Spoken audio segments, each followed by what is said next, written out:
అసలు శబ్దాలనే మింగేసే ఇల్లు ఉంటుందా? అంటే ఎక్కడికైతే గాలిగూడా సౌండ్ చేయడానికి భయపడుతోందో అలాంటి చోటు గురించి ఎప్పుడైనా ఆలోచించారా? రండి, ఈరోజు మనం అలాంటి ఒక సైలెంట్ హౌస్ కథలోకి వెళ్దాం. ఊహించుకోండే, పట్టణానికి ఎగ్దం చివర దట్టమైన చెట్ల మధ్యలో ఒంటరిగా నిల్చునుంది ఒక పాత ఇల్లు. కిటికీలేమో పగిలిపోయున్నాయి, తలుపు చూస్తే ఎప్పుడో శిథిలమైపోయింది. దాని చుట్టూ ఉన్న చెట్లెలా ఉన్నాయంటే ఆకాశాన్ని అందుకోవడానికి పైకి చాచిన ఎముకల వేళ్లలా ఉన్నాయి. మరి ఆ ఇంటి గురించి చెప్పే మాట అక్షరాల నిజం, ఎందుకంటే దాని స్పెషాలిటీనే సంపూర్ణ నిశ్శబ్దం. సరే, ఈ కథలో మనకు నలుగురు స్నేహితులు కనిపిస్తారు. ఒకడు రాహుల్, సాహసాలంటే పిచ్చి. ఇంకొకరు మేఘన, ప్రతిదాన్ని లాజిక్తో చూస్తుంది. తర్వాత కార్తిక్, చాలా కామ్ అండ్ క్వైట్, అన్నీ గమనిస్తూ ఉంటాడు. చివరిగా దీప్తి, చిన్న సౌండ్కే భయపడిపోతుంది. మరి వీళ్ళందరూ ఆ ఇంటి గురించిన భయానక కథలు విన్నారు, కాని వాటిని అస్సలు నమ్మలేదు. అవును, వాళ్ల ఉద్దేశంలో ఆ కథలన్నీ ఎవరో సరదాకి అల్లిన కట్టుకథలు అంతే. అందుకే తమ ధైర్యాన్ని ప్రూవ్ చేసుకోవడానికి ఒక చిన్న పందెం కాసుకున్నారు. ఏంటంటే, ఆ సైలెంట్ హౌస్లో ఒక రాత్రి గడపాలి. ఎవరు గడుపుతారో వాళ్లకు మిగిలిన వాళ్లు 100 రూపాయలివ్వాలి. జస్ట్ ఒక ఫన్ ఛాలెంజ్ అనుకున్నారు. అనుకున్నట్టే ఆ రాత్రి వాళ్లు ఆ ఇంటి దగ్గరికి చేరుకున్నారు. కాని పాపం, వాళ్లకు తెలీదు తమ కోసం అక్కడ ఏం కాచుకుని ఉందో. వాళ్ళు ఒక భయంకరమైన ప్రపంచంలోకి అడుగుపెట్టబోతున్నారు. బహుశా ఎప్పటికీ తిరిగి రాలేని ప్రపంచంలోకి. ఇంటి ముందు ఒక పెద్ద చెక్క తలుపు. దాని గొళ్ళెమంతా తుప్పుపట్టి ఉంది. చూస్తేనే తెలుస్తుంది, ఏళ్ల తరుబడి దాని ఎవ్వరూ తెరిచినట్టే లేదు.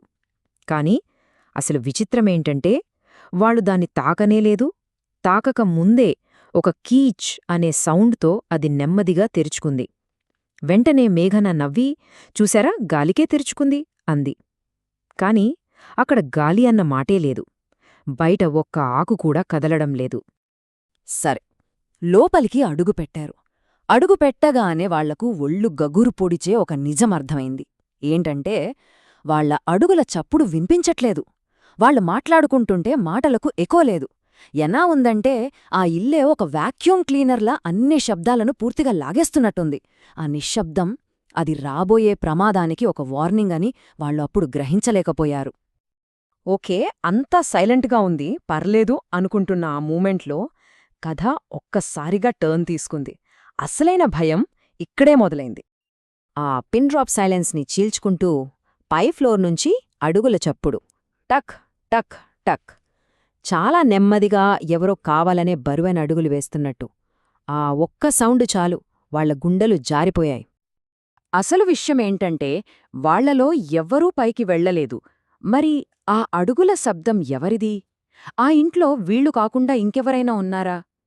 ఈ ఒక్క ఆలోచనే వాళ్లను వణికించేసింది. ఇక అక్కడ్నించి వాళ్లు దేనికైతే భయపడ్డారో అదే నిజమవడం స్టార్టయింది. చీకట్లో ఎవరో గుసగుసలాడుతున్నట్టు, కంటి మూలల్లోంచి నీడలు కదులుతున్నట్టు వాళ్లకు అనిపించడం మొదలైంది. అంతలోనే వాళ్లలో ఒకరు మాయమైపోయారు. ఒక రూంలో దీప్తికి దుమ్ము పట్టిన ఒక పాత అద్దం కనిపించింది. సరే అని అందులో తనని తాను చూసుకుంటోంది. సరిగ్గా అప్పుడే తన వెనుక, తన ప్రతిబింబంలో ఒక ఆకారం నిలబడి ఉంది. క్లియర్గా కనబడింది. భయంతో ఒక్కసారిగా వెనక్కి తిరిగి చూసింది. కాని అక్కడ ఎవ్వరూ లేరు. మరది కేవలం భ్రమా, లేకపోతే? దీప్తి ఆ షాక్ నుంచి తేరుకునే లోపే ఫట్మని ఒక్కసారిగా ఇల్లంతా చిమ్మ చీకటి. ఆ చీకటి వాళ్ల గుండెల్లో భయాన్ని డబుల్ చేసింది. వణుకుతున్న చేతులతో తమ ఫ్లాష్ లైట్లు ఆన్ చేశారు. లైట్ వేసి చూస్తే ఒకే ఒక్క విషయం గమనించారు. తమతో పాటు ఉన్న కార్తిక్ అక్కడ లేడు. ఎక్కడికి మాయమయ్యాడతను? కార్తిక్ కోసం అటూ ఇటూ వెతుకుతున్నారు. అప్పుడే ఒక గోడమీద వాళ్లకొక వాక్యం కనిపించింది. ఎవరో వేలితో రాసినట్టుంది. ఆ హ్యాండ్ రైటింగ్ చూస్తే ఎవరో చిన్న పిల్లాడు రాసినట్టుంది. అదొక వార్నింగ్, బహుశా ఆ ఇంటినుంచే వాళ్లకొచ్చిన ఒక మెసేజ్. సో, కథ ఇప్పుడు క్లైమాక్స్కి వచ్చేసింది. ఆ ఇంట్లో తిరుగుతున్న ఆత్మతో వాళ్లు ఫేస్ టు ఫేస్ కలవాల్సిన టైమొచ్చింది. మెట్లమీద తెల్ల గౌనులో ఒక అమ్మాయి ఆకారం. అంతవరకు ఓకే. కాని ఆమె కళ్ళు, అవి కళ్ళు కావు. గదిలోని వెలుతుర్నంతా లాగేస్తున్న 2 నల్లటి గుంతల్లా ఉన్నాయి. అంతకన్నా భయంకరమైన విషయం ఏంటంటే ఆమె పెదవులు కదపట్లేదు, కాని ఆమె గొంతు నేరుగా వాళ్ల మైండ్లోనే వినిపిస్తోంది. ఆ ఆత్మ వాళ్లకొక భయంకరమైన రూల్ చెప్పింది. ఈ ఇంటి సైలెన్స్ని ఎవరైతే డిస్టర్బ్ చేస్తారో వాళ్ళు ఎప్పటికీ ఇక్కడే బందీలైపోతారు అని వార్నింగ్ ఇచ్చింది. ఆ మాట వినగానే కార్తీక్కి ఏమైందో వాళ్లకు క్లియర్గా అర్థమైపోయింది. భయంతో గొంతెత్తి అరవాలని చూశారు, గట్టిగా. కాని ఒక్క సౌండ్ కూడా బయటికి రాలేదు. వాళ్ల గొంతు పెగలేదు. ఆ ఇల్లు చివరికి వాళ్ల అరుపులను కూడా మింగేసేసింది. వాళ్ళు పూర్తిగా, కంప్లీట్గా హెల్ప్లెస్ అయిపోయారు. ఇక వాళ్ల ఆఖరి క్షణాలు, నిరాశతో నిండిన ఆఖరి క్షణాలు మొదలయ్యాయి. ఆ సైలెంట్ హౌస్ కథ ముగింపుకు దగ్గరవుతోంది. ఇక అంతే, ప్రాణాలు అరచేతిలో పెట్టుకుని బయట తలుపువైపు పరుగు. ఎలాగోలా ఆ తలుపు దగ్గరకు చేరుకున్నారు. కానీ వాళ్ళు బయట అడుగు పెట్టే లోపే ఢంగ్ అని ఒక పెద్ద శబ్దంతో అది వాళ్ల ముఖం మీదే మూసుకుంది. వాళ్ల ఫేట్ సీలైపోయింది. ఆ ఒక్క శబ్దం తర్వాత మళ్ళీ కంప్లీట్ సైలెన్స్. ఆ ఇంట్లో మళ్ళీ సంపూర్ణ నిశ్శబ్దం. లోపల అంత ఘోరం జరిగినట్టు ఎలాంటి ఆనవాడు లేదు.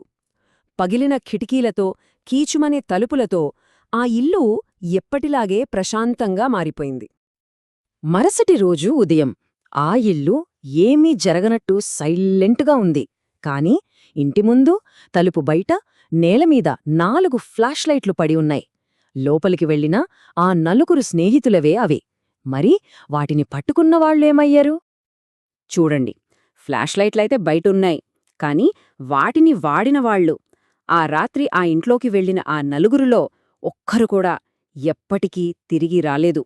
మరి ఆ ఇల్లు తన నిశ్శబ్దాన్ని కాపాడుకోవడానికి వాళ్లను శాశ్వతంగా తనలోనే బంధించేసిందా?